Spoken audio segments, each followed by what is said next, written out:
अस्सलाम वालेकुम dear students. आज का हमारा लेक्चर है चैप्टर नंबर 1 की एक्सरसाइज चल रही थी हमारी, उसका क्वेश्चन नंबर 9 का ABC जुज़ आज हम करेंगे।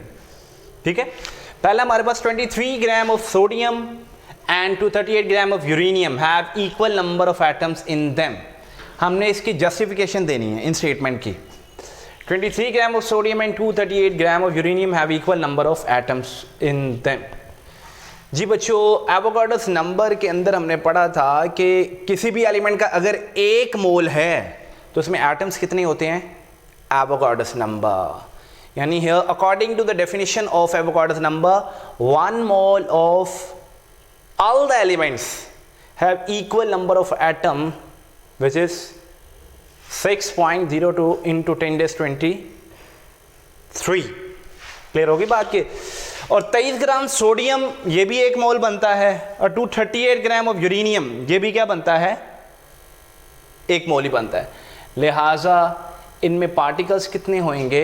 Avogadro's number. ठीक है, तो इस सवाल के जवाब में आप क्या लिखेंगे? ए का आंसर हम लिख रहे हैं according to the definition of Avogadro's number,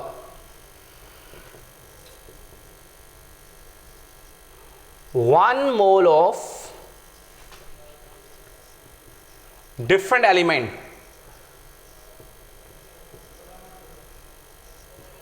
one mole of different elements have same number of atoms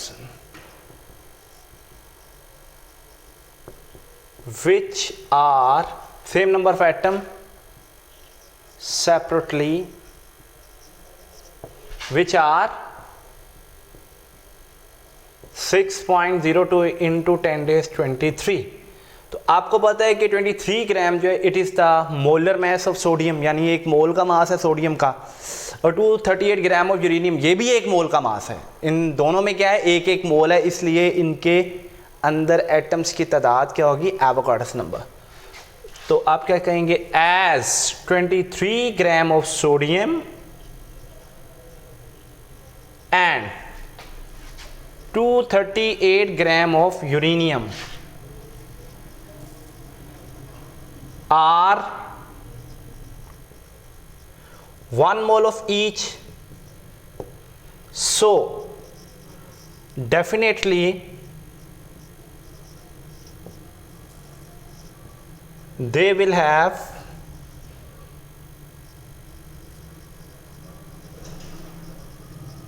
same number of atoms separately which are 6.02 into 10⁻23। Clear होगी बात ये? जी बच्चों स्क्रीनशॉट लीजिएगा, मैं इसे रिमूव करूंगा। जी गुड। जी बच्चों नेक्स्ट हमारे पास बी क्वेश्चन हमारा जूस है, वो है जी magnesium atom is twice heavier than that of carbon atom. Carbon atom का जो मास है उसके मुकाबले में मैग्नीशियम एटम का मास जो है वो क्या है? 2 गुना है। अब आपको पता है the molar mass of magnesium is 24 ग्राम पर मोल, जिसका मतलब क्या है कि 1 मोल में 24 ग्राम होते हैं मैग्नीशियम के। अब मैग्नीशियम का अगर 1 मोल है तो उसको मैं एवोगाड्रोस नंबर एटम्स भी कह सकता हूं। तो मुझे कहना पड़ेगा 6.02 into 10⁻23 एटम्स ऑफ Mg। इसका बेटे मास कितना है? 24 ग्राम। ठीक है बच्चों, तो मुझे बताइएगा एक एटम का मास क्या होगा? 1 एटम ऑफ मैग्नीशियम, इसका मास होगा 24 डिवाइडेड बाय 6.02 इंटू 10⁻23 ग्राम। ठीक है बच्चों, और 1 एटम ऑफ मैग्नीशियम और ये मास आ जाएगा 3.99 इंटू 10⁻³ ग्राम। ये मैग्नीशियम के एक एटम का मास है। और यही बेटे 24 AMU के इक्वल है, यही मास 24 AMU के इक्वल निकलेगा, उस हिसाब से भी कर सकते हैं। And the molar mass of carbon is 12 ग्राम पर मोल। अब कार्बन का मोलर मास जो है 12 ग्राम पर मोल है, तो इसे हम क्या लिख सकते हैं, चूंकि बेटे ये 1 मोल है तो एवोगाड्रोस नंबर होंगे, हम लिख सकते हैं 6.02 इंटू 10⁻23 एटम्स ऑफ कार्बन। जी बच्चों कितना मास होगा, 12 ग्राम। ठीक है, और मुझे बताइएगा 1 एटम ऑफ कार्बन का मास क्या होएगा, 12 डिवाइडेड बाय क्या आ जाएगा, 6.02 इंटू 10⁻23 ग्राम। इस तरह प्यारे बच्चों 1 एटम ऑफ कार्बन का मास आएगा 1.99 इंटू 10⁻23 ग्राम। ये एक कार्बन का मास हो गया, ये हो गया मैग्नीशियम के एक एटम का मास, ये कार्बन के एक एटम का, ये मैग्नीशियम। अब जरा कीजिएगा comparing the mass of carbon atom and magnesium atom. जी बच्चों एक साइड पे क्या लिखिएगा, एक साइड पे आप कार्बन लिख लें, एक साइड पे क्या लिख लें, मैग्नीशियम। ये बच्चों कार्बन का मास कितना है, 1.99 इंटू 10⁻23 ग्राम। मैग्नीशियम का मास क्या है, 3.99 into 10⁻23 gram. Smallest of course इसमें से कार्बन का मास है, उसी से दोनों साइड पे क्या करते हैं, डिवाइड कर दें।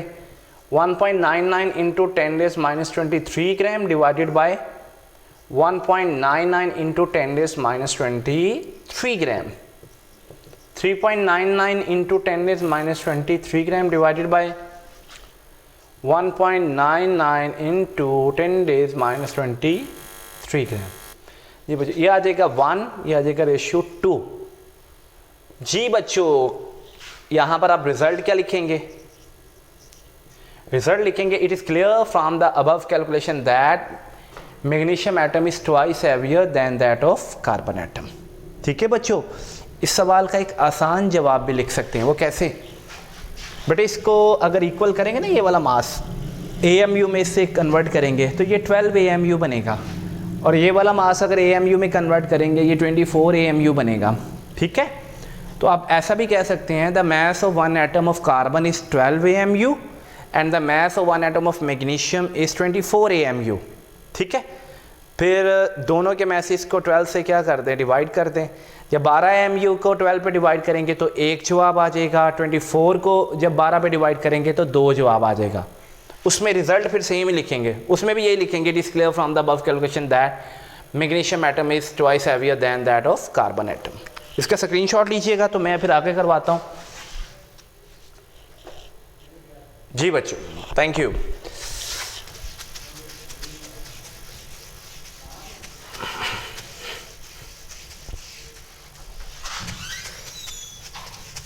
नेक्स्ट हमारे पास आ जाता है बच्चों कि 180 gram of glucose and 342 gram of sucrose have same number of molecule but different number of atoms present in them. तो आप कहेंगे according to the definition, according to the definition of Avogadro's number,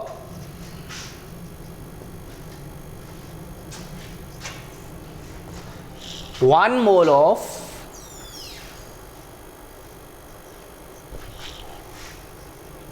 of different molecular substance have equal number of molecules which are 6.02 into 10⁻23 individually या separately। जी बच्चों clear होगी, तो आप क्या कहेंगे, as 180 gram of glucose and 342 gram of sucrose are 1 mole of each, so definitely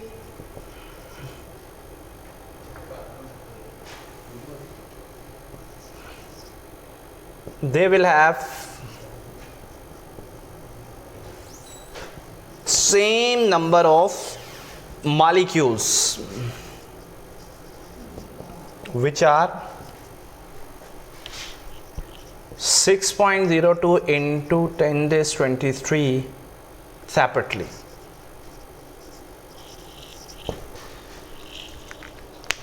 बेटे इसमें एटम्स निकालने का फॉर्मूला जो है वो किस तरह है कि हम इसके फॉर्मूले से जज करेंगे कि इसमें एटम्स कैसे निकल सकते हैं, इसमें एटम्स कैसे निकल सकती हैं। ठीक होगी बात की? तो देखिएगा ज़रा कि हमारे पास ग्लूकोज जो है, number of atoms in a molecular substance, in a, बेटे किसी भी मोलेकुलर सब्सटेंस में एटम्स निकालने का फॉर्मूला क्या होता है? उस मोलेकुलर सब्सटेंस के मॉलिक्यूल्स की तादाद मल्टीप्लाई उसकी एटॉमिसिटी, बेटे इससे हमारे पास उसके एटम्स निकल आते हैं। ठीक है, अब जरा देखिएगा, मैंने निकालने एटम्स की तादाद किस में, सबसे पहले निकालते ग्लूकोज में। यह आ जाएगा number of atoms in glucose, बेटे ये बराबर होएगा number of molecules of glucose, number of molecule of glucose multiply glucose की एटॉमिसिटी, ये ग्लूकोज के अंदर मॉलिक्यूल्स की तादाद आ जाएगी। ठीक है बच्चों, अब जरा देखिएगा ग्लूकोज के मॉलिक्यूल्स की तादाद कितनी है। चूंकि इसका 1 मोल है तो मॉलिक्यूल्स तो होंगे 6.02 इंटू 10 रेज़ 23। अब एटॉमिसिटी क्या होता है? एटॉमिसिटी बच्चों हमने पढ़ा था कि एक मॉलिक्यूल्स में एटम्स की तादाद को कहते हैं, एक मॉलिक्यूल्स में एटम्स की तादाद कहते हैं। ग्लूकोज का फॉर्मूला बेटे आपके जहन में होगा, क्या होता है? C6H12O6। तो ग्लूकोज के एक मॉलिक्यूल में एटम्स कितने हैं? 6 + 12 6 इक्वल किसके आ गया? 24। ग्लूकोज के एक मॉलिक्यूल में कितने एटम्स हैं? 24। तो 24 एटॉमिसिटी होगी ग्लूकोज की। तो मॉलिक्यूल की तादाद ये होगी और इसे मल्टीप्लाई कर देंगे किससे? 24 से। किसे मल्टीप्लाई कर देंगे? 24। लिहाजा ये टोटल बेटे आपके पास क्या आ गए? 24 × 6.02 इंटू 10 रेज़ 23 एटम्स आ गए। किसमें? 180 ग्राम ग्लूकोज में। ओके, ये नंबर ऑफ एटम्स आ गए ग्लूकोज में। इसी तरह हमने निकालने number of atoms in sucrose, number of atoms in sucrose. Of course ये बराबर होंगे number of molecules of sucrose multiply sucrose की एटॉमिसिटी। अच्छा, इसमें भी मॉलिक्यूल्स की तादाद कितनी है? क्योंकि 1 मोल था, 342 ग्राम सुक्रोज जो था वो कितना होता है? 1 मोल ही होता है। 342 ग्राम सुक्रोज क्या होता है? 1 मोल होता है। तो उसमें मॉलिक्यूल तो इतने ही होंगे 6.02 इंटू 10 रेज़ 23। और एटॉमिसिटी, एटॉमिसिटी के लिए क्या आपको फॉर्मूला पता होना चाहिए जी बच्चों? सुक्रोज का फॉर्मूला क्या होता है? ये शुगर को कहते हैं C12H22O11। It's a molecular formula of sucrose. अब इसकी एटॉमिसिटी कितनी होगी? 12 + 22 + 11 = 45। 45 एटॉमिसिटी किसकी होती है? सुक्रोज की। ये मॉलिक्यूल की तादाद इसको 45 से मल्टीप्लाई कर दीजिए, यानी 45 × 6.02 इंटू 10 रेज़ 23 ये एटम्स आ जाए। मेरे पास अभी कैलकुलेटर मौजूद नहीं है, तो आप ऐसा कीजिएगा, इनको कैलकुलेट कर लीजिएगा, इसको भी कैलकुलेट कर लीजिए, और ये दोनों क्या निकलेंगे? डिफरेंट निकलेंगे। तो आप क्या लिखेंगे? It is clear from the above calculation that 180 gram of glucose and 342 gram of sucrose have equal number of molecule but different number of atoms. बेटे आपको क्वेश्चन नंबर 9 भी शॉर्ट क्वेश्चन का कंप्लीट हो चुका हुआ है। शॉर्ट क्वेश्चन आपने chapter 1 के सभी कर लिए हुए हैं। बाकी अगला पोर्शन हमारा आ जाता है न्यूमेरिकल पोर्शन, वो इंशाल्लाह नेक्स्ट लेक्चर में देखेंगे। बहुत शुक्रिया, थैंक यू वेरी मच।